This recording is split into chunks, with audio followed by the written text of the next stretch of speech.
हिंदुस्तान के आगरा शहर में एक ऐसी इमारत खड़ी है जिसे हर शख्स एक बार अपनी आंखों से देखना तो जरूर चाहेगा। सफेद संगमरमर से बनी यह स्ट्रक्चर सिर्फ देखने में ही खूबसूरत नहीं है, इसके हर एक कोने को बहुत ही सोच समझकर बनाया गया है। लेकिन क्या आप जानते हैं ताजमहल कैसे डिजाइन हुआ था और कितने लोगों ने इसे बनाया था, और सबसे जरूरी सवाल, कितने पैसे लगे थे इसको बनाने में।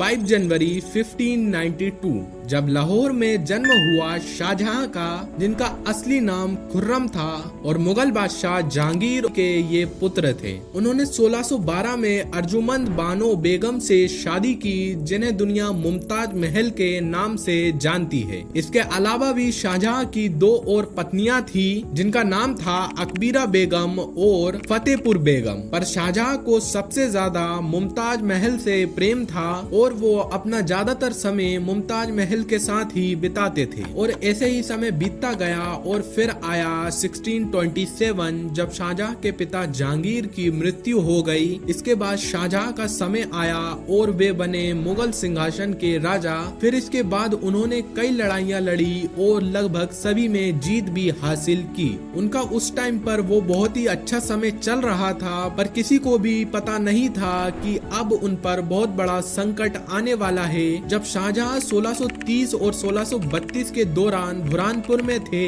वे अपने अभियान के लिए एक आधार पर बुरहानपुर का इस्तेमाल कर रहे थे और उस समय उनकी पत्नी मुमताज महल भी वहीं पर थी। फिर ऐसे ही दिन बीतते रहे और फिर आया दिन 17 जून 1631 जब मुमताज महल अपने 14वें बच्चे को जन्म देते समय चल बसी। और इसके बाद शाहजहां बहुत ज्यादा उदास रहने लगे और कई दिनों तक अपने कमरे से बाहर भी नहीं निकले। फिर कुछ समय बाद शाहजहां ने फैसला लिया कि वो मुमताज महल की याद में एक मकबरा बनवाएंगे और यहीं से शुरू होता है ताजमहल का सफर। दोस्तों, शाहजहां ने जब मकबरा बनाने का फैसला लिया था तो उन्होंने सबसे पहले ऐसी जगह खोजी जो बहुत खूबसूरत हो, और फिर उन्हें यमुना नदी के दक्षिणी तट को देखा और वहीं पर मकबरा बनाने का फैसला लिया। और फिर उन्होंने उस जगह को वहाँ के राजा से खरीद लिया। फिर इसके बाद वो चाहते थे कि एक ऐसा मकबरा बनाया जाए जो ना ही कभी बना था और ना ही कभी आने वाले समय में बन पाए। इसी को सोचते हुए ताजमहल का निर्माण 1632 में शुरू हो गया। इसको बनाने में बहुत सारे पैसे लगते, पर शाहजहां को किसी भी कीमत पर ये बनाना था।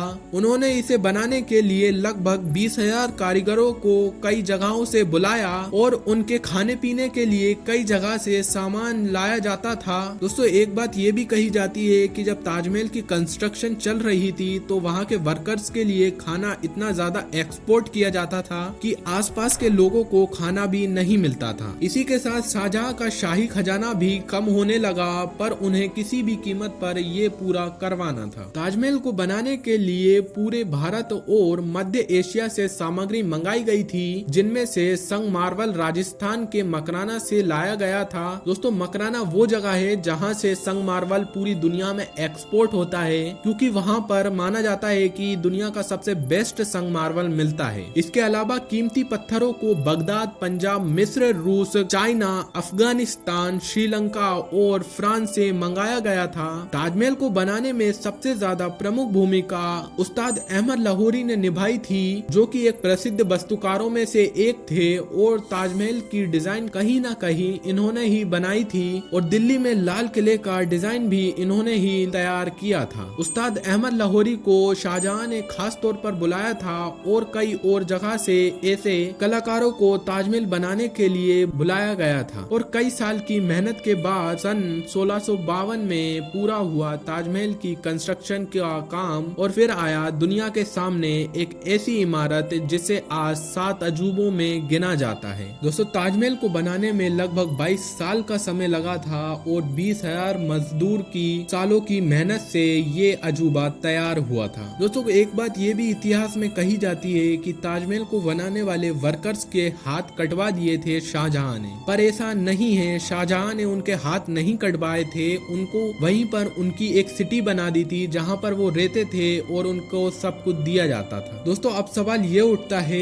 कि ये अजूबे को बनाने में कितने पैसे लगे थे। ताजमहल को बनाने में उस समय लगभग 32 मिलियन यानी 3.2 करोड़ रुपए लगे थे, जो आज के समय में लगभग 7000 करोड़ रुपीस हो सकते हैं। हालांकि ये सिर्फ एक अंदाजा है, सही किसी को भी नहीं पता। दोस्तों ताजमहल की एक खूबी ये भी है कि ये अपने रंग समय समय पर बदलता है। जब सूरज निकलता है तो यह गुलाबी रंग का दिखाई देता है और दोपहर में यह सफेद रंग का दिखाई देता है और शाम को जब सूरज ढलने वाला होता है तो ये नारंगी रंग का दिखाई देता है, जो कि बहुत ज्यादा खूबसूरत लगता है। इन्हीं खूबियों के कारण ताजमहल को देखने वाला देखता ही रह जाता है। दोस्तों मुझे नहीं लगता कि ताजमहल का नाम दुनिया में किसी ने कभी एक बार भी नहीं सुना होगा, क्योंकि ये एक ऐसी चीज है जिसे दुनिया से लाखों लोग रोज देखने को आते हैं। दोस्तों यही थी ताजमहल की कहानी, जिससे ये पता चलता है कि शाहजहां अपनी पत्नी से कितनी मोहब्बत करते थे